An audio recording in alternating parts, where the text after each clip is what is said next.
अध्यक्ष महोदय, माननीय सदस्य, पीरों के माननीय सदस्य, आसन के निर्देश से ही सदन चलता है। आप अपने हिसाब से अगर करेंगे तो बहुत दिक्कत वाली बात है। माननीय सदस्य, ऐसा नहीं, आप आसन पर जाए, उसके बाद आप विरोध करने का करिए। आसन के बात पर ही सदन चलता है, ये तो आप भी जानते हैं। करिए। झारखंड वीरों की कर्मभूमि रही है। बिरसा मुंडा, जिलांबर पीतांबर, सीधो कानो, माननीय मंत्री जी, माननीय सदस्य, कल से एक बात आप लोगों को हम कर रहे हैं कि आसन की ओर पीट करके बैठना आसन के मर्यादा के खिलाफ होता है।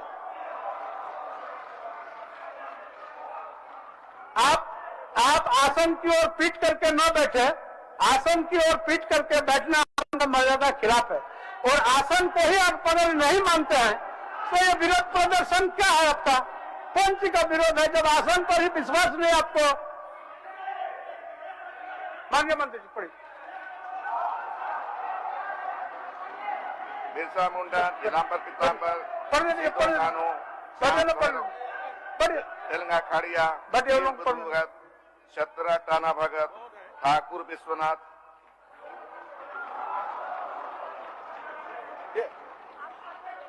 तो बढ़ाइए अध्यक्ष महोदय। नीलकंठ बाबू, उनको तो बढ़ाइए। नीलकंठ बाबू, माननीय सदस्य नीलकंठ बाबू बजट पढ़ रहे हैं, माननीय वित्त मंत्री पढ़ रहे हैं और पैरेलल में पढ़ रहे हैं। ये नया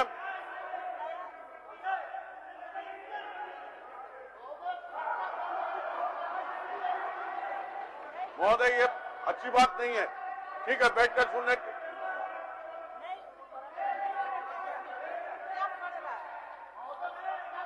आप एक काम कीजिए ना, 5 मिनट बैठ जाइए, तो बंद कराइए।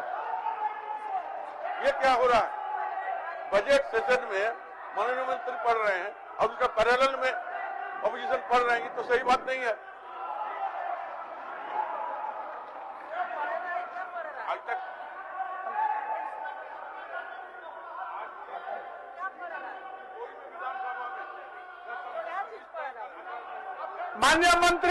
माननीय मंत्री आप अपना बजट पढ़िए। माननीय मंत्री अपना बजट पढ़िए। आप लोग आसन पर जाइए, छोड़िए ना, आप लोग आसन पर जाइए, उनको पढ़ने दीजिए। आप लोग आसन पर जाइए, आप लोग आसन पर जाइए, पढ़ने दीजिए। माननीय मंत्री जी पढ़िए। अध्यक्ष महोदय, वर्तमान वित्तीय वर्ष राज्य निर्माण के इतिहास में एक जुझारू वर्ष सिद्ध हुआ।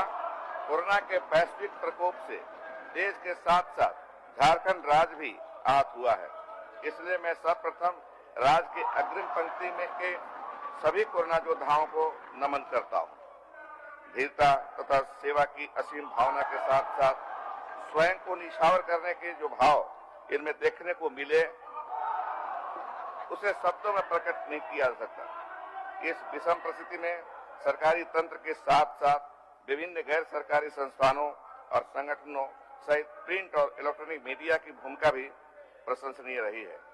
पंचायत स्तर से प्रदेश स्तर तक के सभी जनप्रतिनिधि जो मानवीय संवेदना दिखाई, मैं उनके प्रति कृतज्ञता प्रकट करता हूं।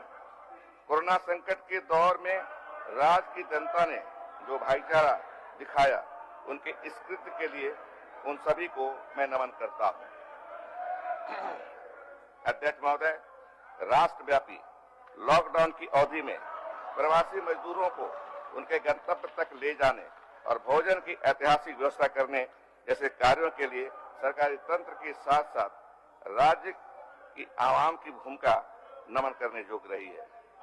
अध्यक्ष महोदय, हमारी सरकार के प्रयास से देश के दुर्गम इलाके में फंसे श्रमिक भाइयों और अन्य लोगों को सड़क, रेल मार्ग सहित हवाई सेवा के माध्यम से वापस लाया गया।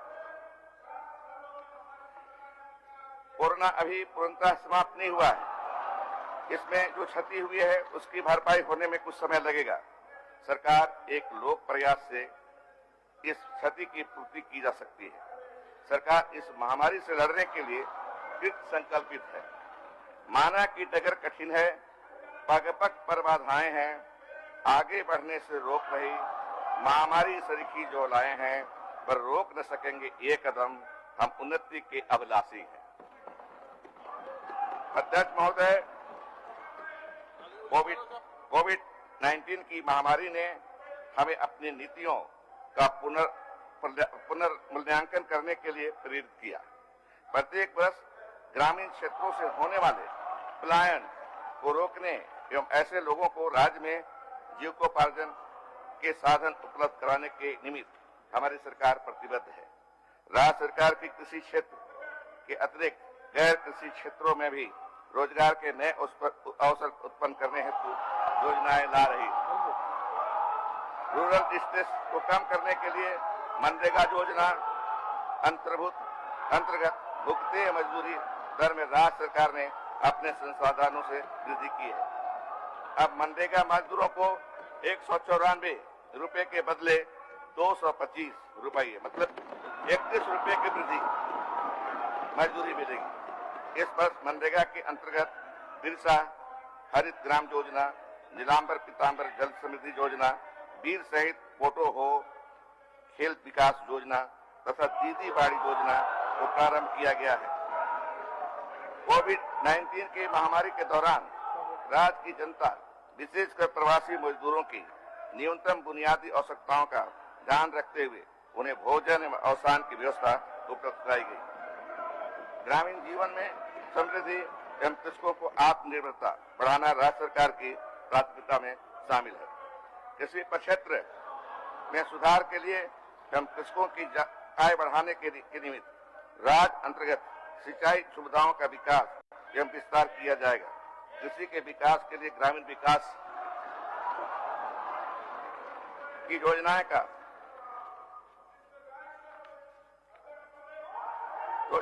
का कृषि कार्यों के साथ समेकन किया जाएगा।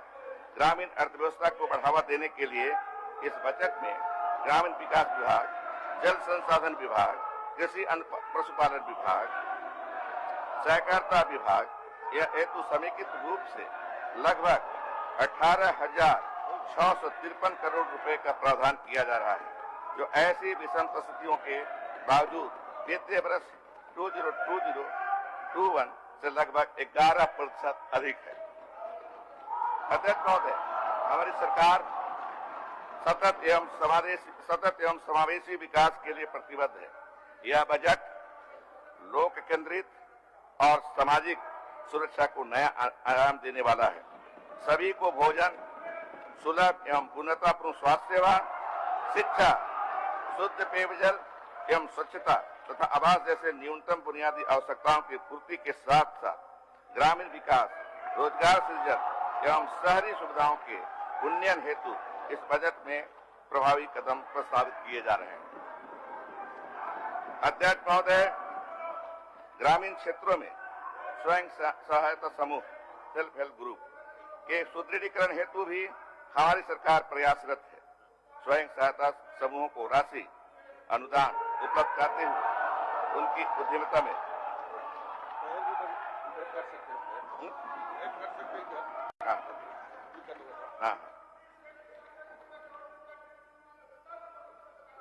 स्वयं सहायता समूह की राशि अनुदान उपलब्ध कराते हुए उनकी उद्यमिता में बढ़ोतरी के हेतु इस बजट में कदम उठाए जा रहे हैं। संस्थागत मापदंड स्थापित करते हुए हम कौशल विकास की योजनाओं को संचालित कर रहे हैं। बजट के माध्यम से प्रभावी सामाजिक सुरक्षा तंत्र तथा गुणवत्तापूर्ण स्वास्थ्य सेवा के लिए भी राशि उपबंधित है। अध्यक्ष महोदय, अनुसूचित जनजाति, अनुसूचित जाति एवं अन्य पिछड़ा वर्ग के छात्रों को बेहतर शिक्षा उपलब्ध कराने के निमित्त योजनाएं चलाई जा रही हैं तथा विशेष स्कूलों एवं छात्रावासों का संचालन किया जा रहा है। यद्यपि कोविड-19 जनित परिस्थितियों ने हमारे राजस्व संग्रह को संकुचित किया है, तथापि हमारी सरकार ने सामाजिक प्रक्षेत्र के दायरे को बढ़ाने के साथ साथ पूंजीगत आधारभूत संरचना की उपलब्धता सुनिश्चित करने हेतु समुचित प्रयत्न किए हैं।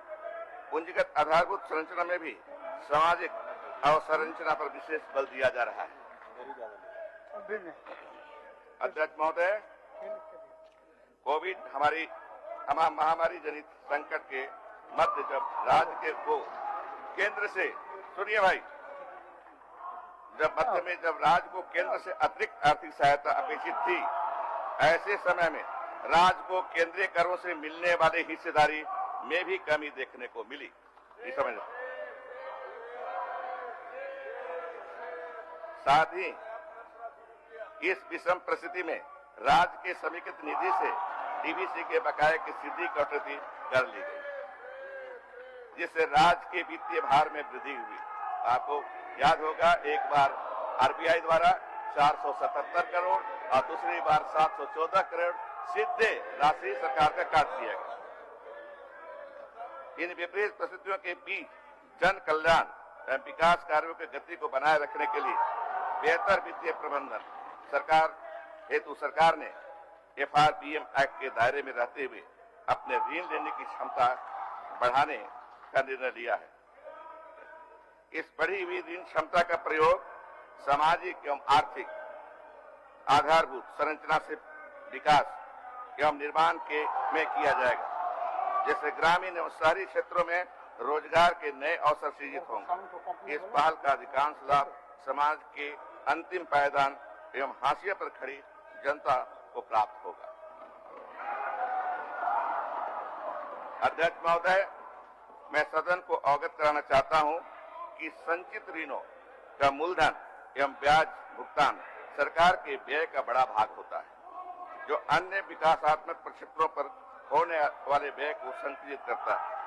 वित्तीय वर्ष 2020-2021 में हमारी सरकार ने भविष्य में आने वाले ऋण भारों के मोचन हेतु निक्षेप निधि कंसोलिडेटेड सिंकिंग फंड, ये नई व्यवस्था वर्तमान सरकार कर रही है, आपको समझना चाहिए।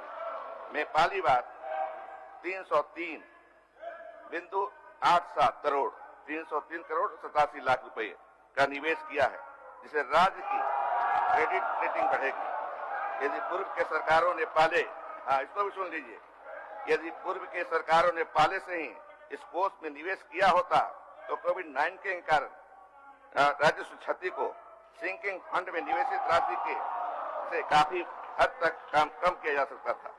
आगामी वित्तीय वर्ष के लिए इस कोष में 472 करोड़ रुपए का प्रावधान किया जा रहा है, जो ब्याज भुगतान की सतत एवं बेहतर वित्तीय प्रबंधन में एक कड़ी है। इससे आने वाली पीढ़ी पर इन ऋणों का कम से कम भार पड़ेगा। राज्य सरकार के समक्ष प्रस्तुत सभी चुनौतियों के बावजूद ब्याज राजस्व प्राप्ति अनुपात हमने 8.06% पर बनाए रखा है। अध्यक्ष महोदय, सदन के माध्यम से राज्य को सूचित करते हुए अत्यंत हर्ष का अनुभव हो रहा है कि सरकार वित्तीय वर्ष 2021-22 में पहली बार परिणाम बजट आउटकम बजट, अब इसको हमें समझना होगा आउटकम बजट क्या है। कौन होलसेल बजाया देखे तो योजनाएं, उनको निकालिए। कौन होलसेल बजाया उनको निकालिए। होलसेल का आवाज किसने किया, उनको निकालिए उनको।